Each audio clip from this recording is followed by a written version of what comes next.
सबसे पहले हम समझते हैं कि क्वाड्रेटिक इक्वेशन क्या होता है। दो तरीके के इक्वेशन होते हैं, एक होते हैं लीनियर इक्वेशन और एक क्वाड्रेटिक इक्वेशन। तो यदि आपसे कोई पूछेगा कि लीनियर इक्वेशन क्या होता है, तो लीनियर इक्वेशन में एक सबसे पहले आप ये देखिए कि कोई एक कोफिशिएंट है और एक कोई वेरिएबल है, ये दोनों मिलके क्या बनाते हैं, हमारे टर्म बनाते हैं। क्या बनाते हैं? टर्म्स बनाते हैं। इसको हम क्या कहते हैं? टर्म। यदि और लीनियर इक्वेशन में क्या होता है कि a x प्लस बी, इसके साथ एक वेरिएबल होता है और वेरिएबल के साथ उसका पावर क्या होता है? 1 होता है।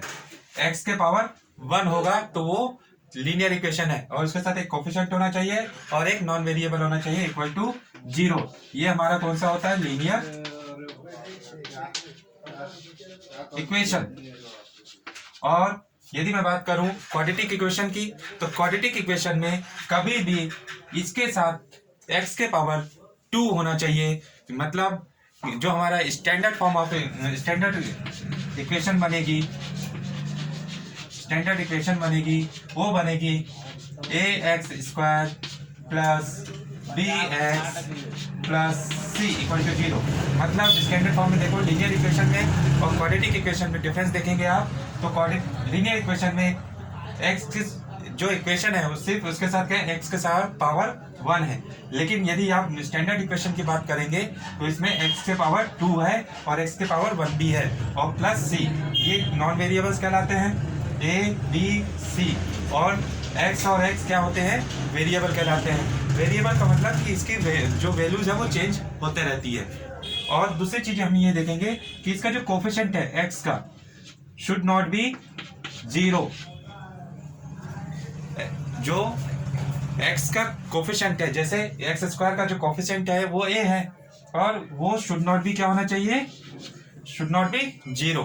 तो ये आप बेसिक चीजों में यदि आपसे कोई पूछेगा कि इक्वेशंस क्या होते हैं, standard equation of linear quadratic equation का स्टैंडर्ड फॉर्म क्या होता है, तो आप बताएंगे ax² plus bx plus c equal to 0। ये हो गया हमारा क्वाड्रेटिक इक्वेशन। अब क्वाड्रेटिक इक्वेशंस के प्रॉब्लम्स को हम कैसे सॉल्व कर सकते हैं, तो उसके लिए भी हम एक क्वेश्चन लेते हैं। इसको टू फॉर्म्स ऑफ दो एग्जांपल हैं, दो मेथड्स भी हैं, और पहला जो मेथड है वो कहलाता है एक टर्म को स्प्लिट करके, और यह क्या है? इसको क्या कहते हैं? Factorization method. और दूसरा होता है, एक फॉर्मूला होता है क्वाड्रेटिक इक्वेशन का, उस फॉर्मूले बेस्ड पे हम किसी भी इक्वेशन को, क्वाड्रेटिक इक्वेशन को सॉल्व कर सकते हैं। दूसरा कौन सा मेथड है?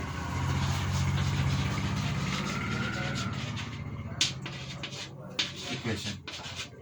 ठीक है, तो सबसे पहले हम सीखेंगे पहले कि मिड टर्म स्प्लिट कैसे करते हैं, मिड टर्म को, या फिर फैक्टराइजेशन मेथड क्या होती है। फिर दूसरा हम सीखेंगे क्वाड्रेटिक इक्वेशन क्या होता है। जैसे मान लीजिए हम एक एग्जांपल ले रहे हैं। पहला एग्जांपल हमने मान लीजिए कोई इक्वेशन लिया, एग्जांपल हमारा इक्वेशन है x² माइनस 3x और माइनस 10। ये हमारा एक इक्वेशन आया। तो इस इक्वेशन में आप ये देखिए कि यदि आप स्टैंडर्ड फॉर्म यूज करते हैं क्वाड्रेटिक इक्वेशन का, तो क्या बनेगा? सबसे पहले स्टैंडर्ड फॉर्म बनाते हैं, तो ax² minus bx plus c equal to 0, ये हमारा स्टैंडर्ड फॉर्म होता है। तो x² के साथ क्या है यहाँ? 1, तो a की वैल्यू क्या आ जाएगी हमारी? 1, और b के साथ क्या है? -3, तो यहाँ b की वैल्यू क्या आ जाएगी? -3। c के साथ क्या है? -10, तो c की वैल्यू आ जाएगी -10। तो अब इनकी वैल्यूज हम यहाँ पुट करते हैं, तो देखिएगा a की वैल्यू 1 है, b की वैल्यू -3 है और c की वैल्यू -10 है। अब अब फैक्टराइजेशन मेथड में आपको सबसे पहले एक सबसे सिंपल तरीका है कि जो a की वैल्यू, एक x² के साथ जो वैल्यू है उसका मल्टीप्लिकेशन, a के साथ क्या है? 1 है, और c के साथ जो भी वैल्यू है उसको क्या करेंगे? हम मल्टीप्लाई करेंगे। तो क्या आता है? तो 10 के फैक्टर्स निकालेंगे। तो 10 के फैक्टर्स क्या क्या हो सकते हैं? 10 के फैक्टर्स होता है 1 इंटू 10 इक्वल टू 10। दूसरा कौन सा हो सकता है? 2 इंटू 5 इक्वल टू 0, एक 10। आप ये देखेंगे कि इसको आप यहाँ लिखेंगे नहीं, ये सिर्फ मैंने आपको समझाने के लिए बताया है। अब इसको स्प्लिट करना है, मिड टर्म को हम स्प्लिट करेंगे। टर्म क्या बताया था? TERM, term. मैंने क्या बोला था कि एक वेरिएबल और एक नॉन वेरिएबल मिलके क्या बनाते हैं? टर्म बनाते हैं। तो इसमें हमें फैक्टराइजेशन मेथड में क्या करना होता है कि मिडिल वाले टर्म को हमको स्प्लिट करना है। स्प्लिट करना मतलब दो भागों में बांटना है। तो हम यहाँ क्या करते हैं, इन दो भागों में बांटने के लिए सबसे पहले क्या किया था हमने? इसका और इसका मल्टीप्लाई किया था, तो हमारा आंसर कितना आया था? 10। तो 10 के हमने फैक्टराइजेशन किया, फैक्टर्स निकाले। फैक्टर्स में क्या आया? 1 इंटू 10 इक्वल टू 10। दूसरा 2 इंटू 5 इक्वल टू 10। 3 इंटू, यदि हम कुछ करते हैं तो वो 10 नहीं आएगा। तो हम अब यहाँ देखिए 10 को प्लस या माइनस करने से 1 से क्या 3 आ रहा है? नहीं आ रहा। 10 को मैं 1 से माइनस करूंगा तो 9 आएगा, और 10 को 1 से प्लस करूंगा तो क्या आएगा? 11 आएगा। तो हम इसको छोड़ देते हैं।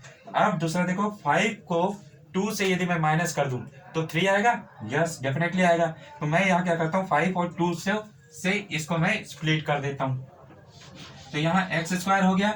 यहाँ फिर क्या करेंगे हम? -3 लाना है, तो -5x प्लस 2x और -10 इक्वल टू 0। हम इसको इस तरीके से स्प्लिट कर देंगे। तो ये होती है हमारी कौन सी मेथड?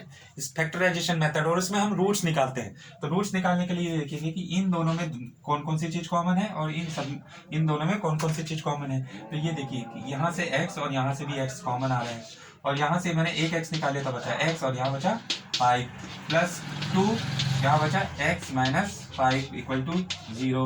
अब ये जो दो रूट्स कॉमन वाले जो दिख रहे हैं उसको हम एक तरफ लिख लेंगे, x माइनस 5, और इधर ये यहाँ से देखिए जो हमने कॉमन निकाला था x, और यहाँ से प्लस 2, तो ये यहाँ x प्लस 2 इक्वल टू 0।